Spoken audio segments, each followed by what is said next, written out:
რამის რომ პოლიტიკოსების უპირველესი ფუნქცია და მისია ცხოვრებაში არის ადამიანის უფლებების დაცვა და მათი უზრუნველყოფა. ანუ თავარი ეს არის ჩვენი საქმიანობიდან გამომდინარე, რომ ჩვენ ყველაფერი გავაკეთოთ, რომ ყველა ადამიანმა უკეთესად იცხოვროს და იგრძნოს, რომ მათზე ზრუნავს სახელმწიფო. ნავალნის შემთხვევაც ამ კონტექსტში მინდა განვიხილო, როდესაც ვლაპარაკობთ მის გმირობაზე, რისთვის გახდა ეს ადამიანი გმირი, ხო? ის იბრძოდა მხილებისთვის იმ სასტიკი რეჟიმის, რომლის მოქალაქეც იყო.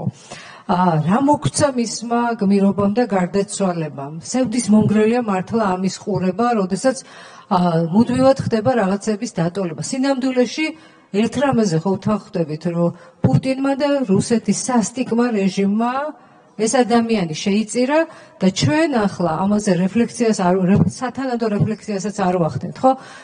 მიზანი ალბათ ამ თავგაწირვის იყო ის, რომ სხვები ასეთივე გმირები კი არ იყვნენ ცხოვრებაში, უბრალოდ დაფიქრდნენ ამ მაგალითით, რისი შეცვლა შეიძლება თითოეული პოლიტიკოსის მიერ საკუთარ რეალობაში.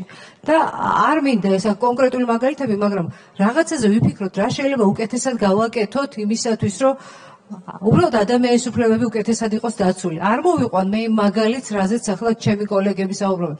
მაგრამ წინა დღეებში უდოთი განთავისუფლდა გიორგი მამალაძე. რას აკეთებს სახელმწიფო მის ჯანმრთელობასთან დაკავშირებით? ის სრულიად ჯანმრთელი შევიდა ციხეში და გამოვიდა ხეიბარი მწოლით მდგომარეობაში. აი ასეთ საკითხებზე იქნებ დავაფიქრდეთ, რას ვაკეთებთ.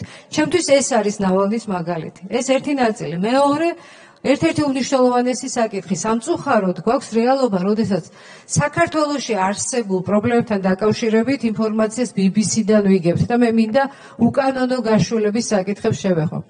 ეს არ არის საკითხი, რომელიც რომელიმე ხელისუფლებას ეხება, ან რომელიმე ხელისუფლების, ასე ვთქვათ, სამხილებლად არის გამოყენებული. საქმე ეხება 1950 წლიდან დაწყებულ ეროვნულ ტრაგედიას, სადაც 100,000-ზე მეტი ადამიანის გაშულება მოხდა უკანონოდ. 2020 წელს რამდენიმე ადამიანი ამასთან დაკავშირებით დააკავეს და მე არ დამდგარა პასუხისმგებლობა. მაგრამ ჩემი აქცენტი ისევ არ არის პასუხისმგებლობა.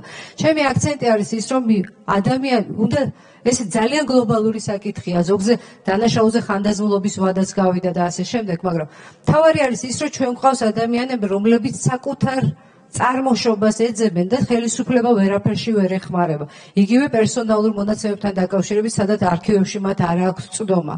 ამიტომ ჩემი შემოთავაზება, როდესაც გვაქვს ესეთი დიდი ეროვნული პრობლემა, 1000-ობით, უფრო მეტი ადამიანი ეძებს საკუთარ წინაპარს, საკუთარ იდენტობის გარკვევას ცდილობს, ვინ არის, ხო? ამ შემთხვევაში მე მგონია, რომ რაღაცა უნდა გავაკეთოთ ამ პარლამენტში.